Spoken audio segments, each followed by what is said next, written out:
Dios Todopoderoso y Eterno, amor y resurrección triunfante de Jesucristo, ahora que nos vida, mantenemos hombres en llave de luz, amor como su participar en el ministerio de Dios, hasta que nos hacemos fiel a nuestro octavo cristiano. Al medio de Jesucristo, no Señor. Amén. Y no mandan la cabeza, recibir bendición del Señor. Señor, dame la bendición abundante de tu pueblo, con alma y recordadamente mundo, digo yo, y con amor al Padre su resurrección glorioso, donde al fin aquí perdón y alivio, aumentar en fe y de una gran salvación eterna, a medio de Jesucristo, no Señor. Amén.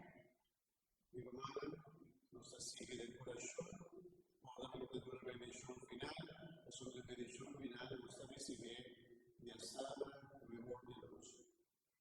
Sigue de corazón.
Misericórdia, a luz do outro, e a